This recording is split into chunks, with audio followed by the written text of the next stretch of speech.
Welcome everyone to the myHR Minute, and I'm glad that you could join us all today. Today we are talking about the I-9, which is the document that every employer must have employees fill out at the beginning of employment within 3 business days of the date of hire, actually. And I did want to get into some I-9 basics today. However, there are a lot of changes coming up with the I-9, and so I would like to get into the changes, and then we can circle back and definitely do a myHR Minute on the basics. And because I do get a lot of questions on basic questions about the I-9, about specific documents, about re-verification and rehires, and all of the different sections of the I-9. So we will do a webinar on the I-9 basics.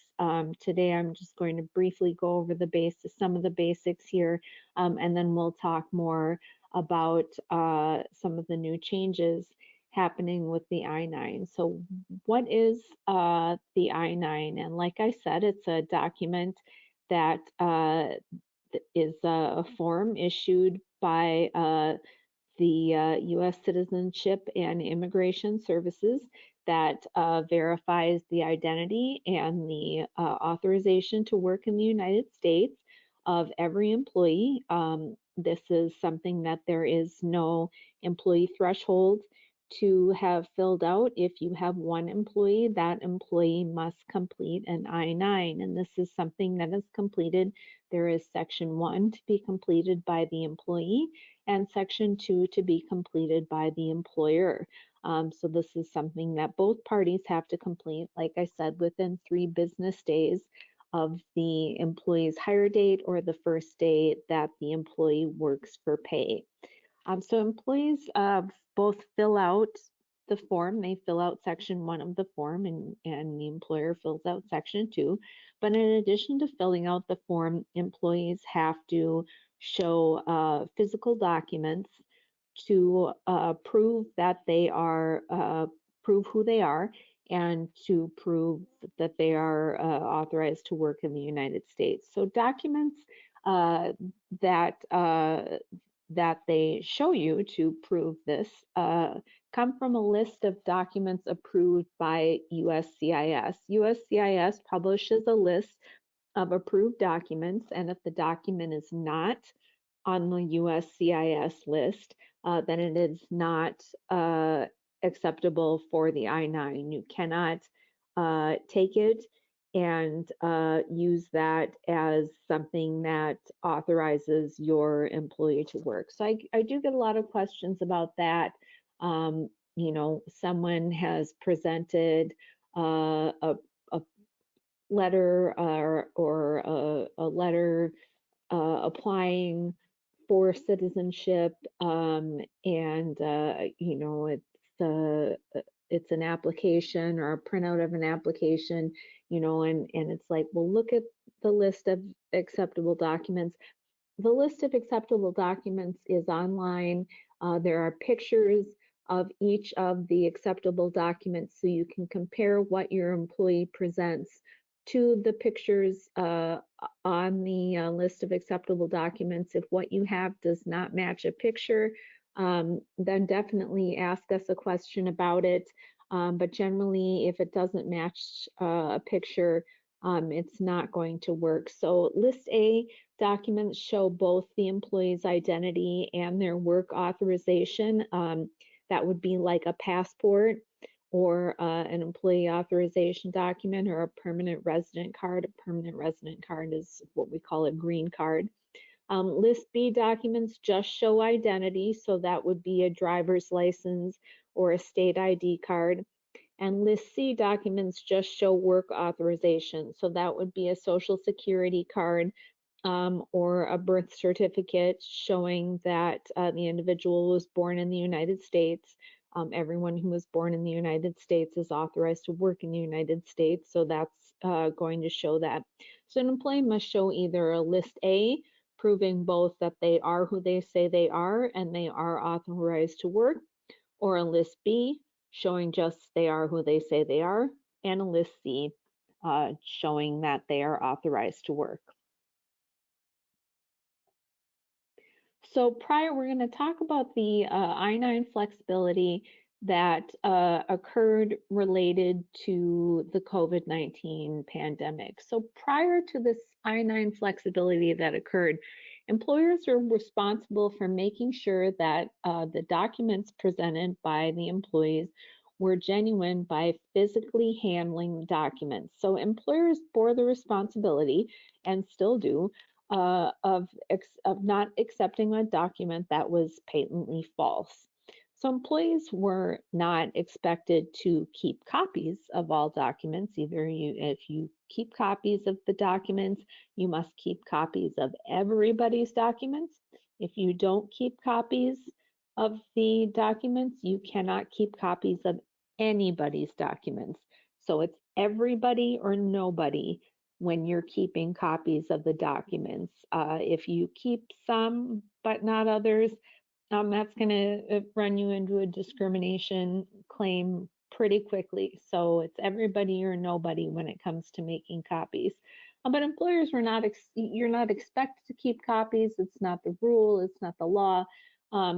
So in case of an ICE audit, ICE's Immigration and Customs Enforcement, if they were to audit your I-9s, they wouldn't necessarily see the documents, so they might not catch that you accepted a document that was quite obviously false. But if you are hiring undocumented workers who are submitting documents to you that are quite obviously false, and these workers are getting caught with these false documents, that may be traced back to you. And if you have a history of accepting documents that are clearly questionable, there may be consequences for you. So this is why ICE required the employer to handle the documents and not just accept photocopies of a document or look at an email. Fake documents are getting more sophisticated, but can still feel differently than authentic documents or look different live or up close. So I-9 flexibility, how did we get here? So on March 2020, the Department of Homeland Security announced that they would evaluate the I-9 completion requirements with regard to physical inspection of documents on a case-by-case basis. Now, why did they do that? Because on March 15th, 2020, a lot of people ended up leaving the workplace and going home.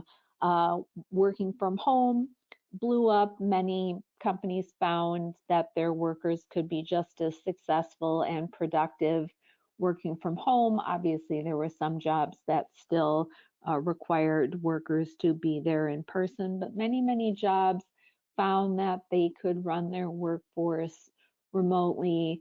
And so there was kind of a mass exodus from the workplace on March 15th. So on March 2020, because of the COVID-19 pandemic, offices were closed. Employees were still being hired, but they were being hired to work remotely. All the HR employees were working remotely because HR is the type of job that can usually be done working remotely.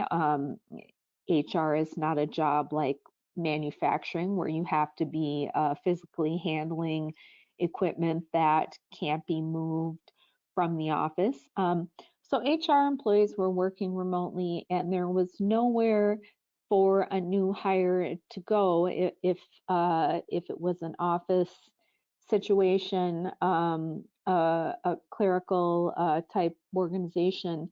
There was nowhere for a new hire to go for someone to physically inspect their documents and there was no one to do it. So as of April, the Department of Homeland Security announced that they were going to evaluate these I-9 completion requirements, and they did evaluate, and they took public comments on what they should do, and they examined their process. And they, as of April 1st of 2021, they said that the requirement that employers inspect the identity and employment eligibility documentation in person applies only to employees who physically report to work at a company location on a regular, consistent, or predictable basis. So that is people reporting to, like I said, manufacturing jobs, grocery stores were still open, things of that nature where there were still people physically in the building. So those were the only individuals who were required to have their documents handled in person. So the flexibility wasn't interpreted just to mean, so when the flexibility said that when normal business, or that when the employee returned to work, that the employer had to physically examine the documents. This meant that once normal operations resumed, meaning once employees physically came back into the office, all employees whose documents had been verified remotely had to show up in person to have them physically verified. So it did not matter that you still had remote employees. Excuse me, if you had an HR person or a clerical person, an administrative assistant, anyone like that, coming back on site, if your office was open on site, even on a very limited basis, all employees whose documents had been verified remotely had to show up in person at that time to have them physically verified. Authorized representatives, oops, and it looks like I've got a slide on, yeah, I'm sorry. They're authorized representatives. Many employers use notaries for authorized representatives. You can designate an authorized representative to complete Section 2 of the I-9 and examine the documents. It does not have to be someone who is directly employed by the employer. You can designate someone as a representative of the employer who is not employed by your business. And that individual, when you authorize them, can complete Section 2 and can physically examine the documents. Many employers use notaries for an authorized representative. In some states, it cannot be a notary. When the notary is doing this, they are acting in their capacity as an individual, not in their capacity of notary. When they complete Section 2, they cannot stamp it with their notary stamp. So that's very important for using a notary. Others use an individual at a company they bank with, or other individual with a professional affiliation. During the pandemic, when they needed to get Section 2 done in 3 business days, they resorted to using employees at the UPS store, baristas at the coffee shop near the employee. You can authorize a friend or family member to fill out Section 2 and examine the documents.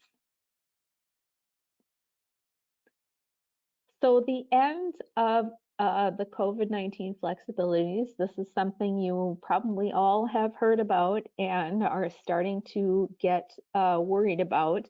The flexibilities sunset on July 31st of 2023, and you now have 30 days after July 31st, so I'm not sure how is that, 21 days now, to view all in-person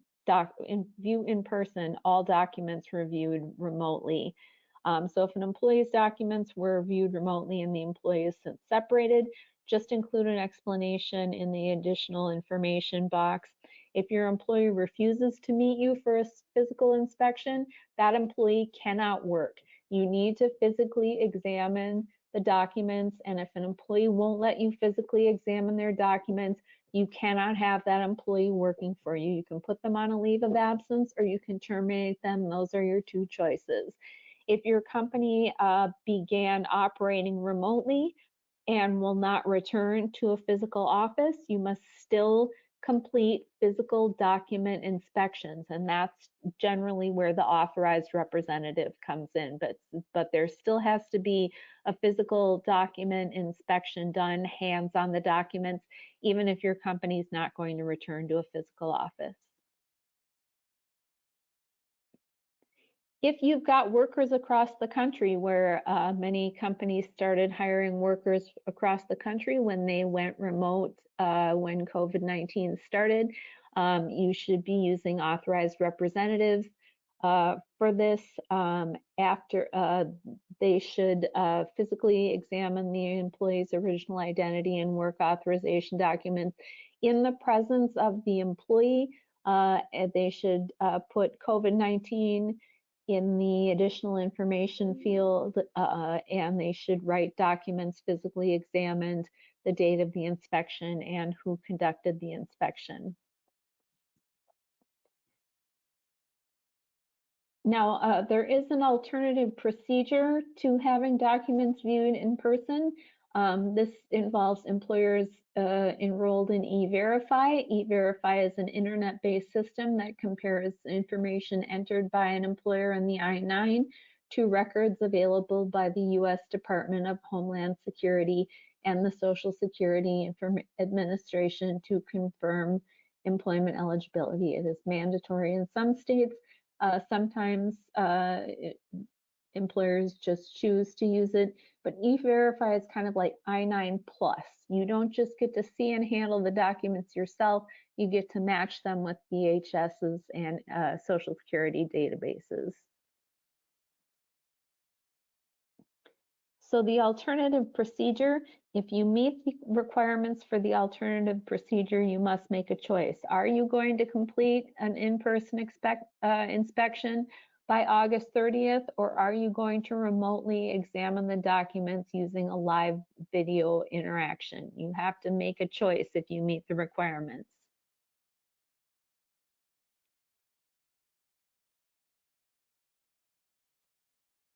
If you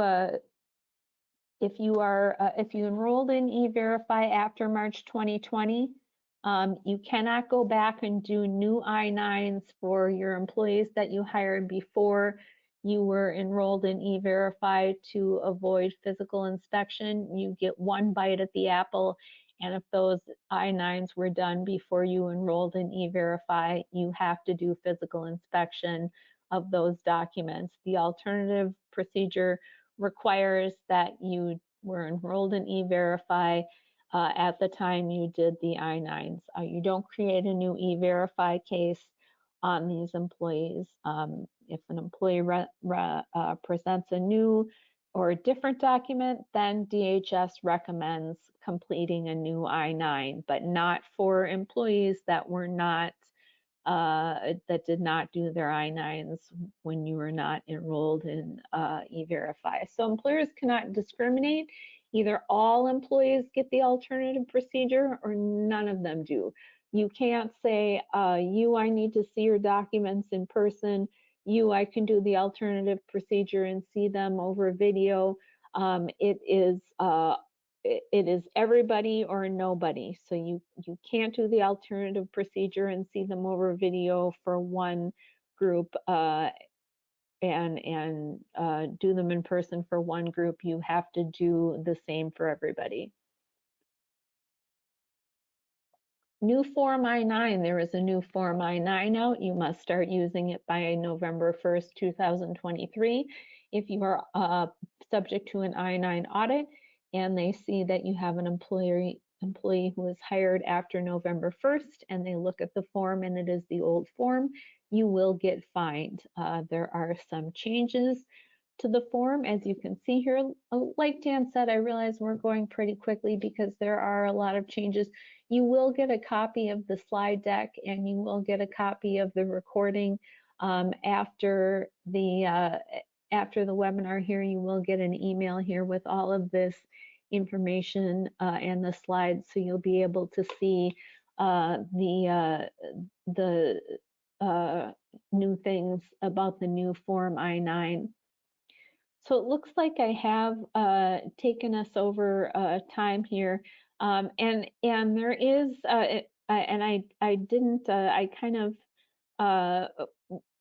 skipped over it or glossed over it, but there is a slide in the slide deck here that I kind of glossed over that does explain again whether or not you qualify for the alternative procedure. And again, you must have been enrolled in E-Verify after March 2020 and until July 31st. And you must have been using E-Verify for those I-9s in order to be able to use the alternative procedure on those I-9s, and the specific details of that are in the slide, so you'll be able to see that. So I apologize for keeping you over a little bit, but you will be able to see that, even though I spoke a little quickly here. So thank you all for participating in the webinar today. If you have any questions, please open a ticket in our Ask an Attorney portal, or if you are not a client, please contact us at info@myHRcounsel.com to learn more about how you can become a client and have all of your I-9 questions answered by a licensed attorney. So please reach out. Don't hesitate to contact us with any of your I-9 questions.